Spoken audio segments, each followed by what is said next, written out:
নির্বাচন ভবনের অডিটোরিয়ামে তৃতীয় দিনের মতো সংসদীয় আসনের সীমানা পুনর্নির্ধারণের শুনানি চলছে সকাল 10টা থেকে দুপুর 12:30 পর্যন্ত। মানিকগঞ্জ, নরসিংদী, নারায়ণগঞ্জের কয়েকটি আসনের দাবি আপত্তি শোনা হবে। আর বিকেলে ঢাকা জেলার বিভিন্ন আসনের দাবি আপত্তি শোনা হবে।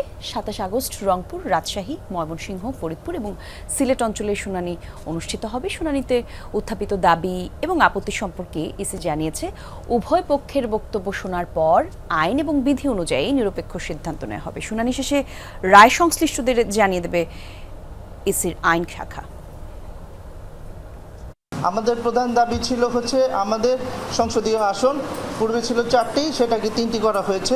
মানিকগঞ্জে সাধারণ লোক জনসাধারণের দাবি নিয়ে আমরা আজকে এসেছি যে আমাদের যে 2001-এর যে আসন ছিল সে আসনে আমরা ফিরে যেতে চাই। যেহেতু ঐতিহাসিকভাবে এবং সবচেয়ে গ্রহণযোগ্য যে ইলেকশনগুলো হয়েছিল 2001 পর্যন্ত, সেখানে যেহেতু 4টি আসন ছিল, সেজন্য আমরা চেয়েছি 4টি আসন।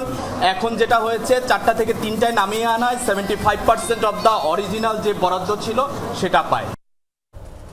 দর্শক, সরাসরি চলে যাচ্ছে এই মুহূর্তে নির্বাচন কমিশনে, সেখান থেকে সহকর্মী তানভীর মৌসুম যোগ দেবেন।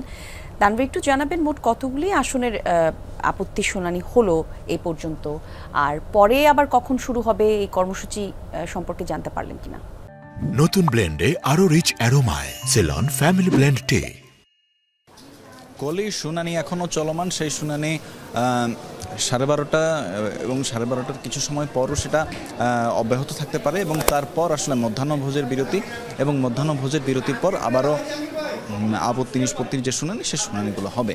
এবং সকালে আমরা দেখেছি যে মানিকগঞ্জ, মুন্সিগঞ্জ এবং এ ধরনের আরও কয়েকটি আসন, নারায়ণগঞ্জ এবং নরসিংদী, মূলত এই 4টি সংসদীয় এলাকার যে আসনগুলো রয়েছে সেই আসনগুলোর সীমানা পুনর্নির্ধারণে যে দাবি আপত্তি রয়েছে সেই দাবি আপত্তির শুনানিগুলো চলছে। এবং কিছুক্ষণ আগেও আমরা নির্বাচন ভবনের অডিটোরিয়ামে ছিলাম এবং সেখানে আমরা দেখেছি যে নারায়ণগঞ্জ এলাকার বিভিন্ন সীমানা নির্ধারণের যে দাবি আপত্তি সেগুলো নিষ্পত্তির জন্য শুনানি হচ্ছিল।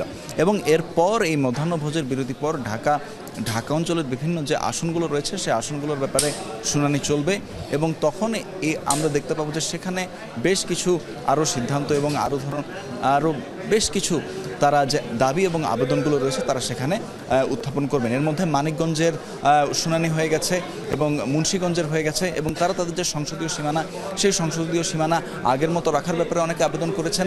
আবার অনেকে ভোটারদের যে ভোটার সংখ্যার ভারসাম্যর ব্যাপারে অনেকে বলেছেন, আবার অনেকে বলেছেন কিছু কিছু ইউনিয়নকে একটি অঞ্চল থেকে আরেকটি অঞ্চলে নেয়ার ব্যাপারেও। কলি, ধন্যবাদ আপনাকে মৌসুম।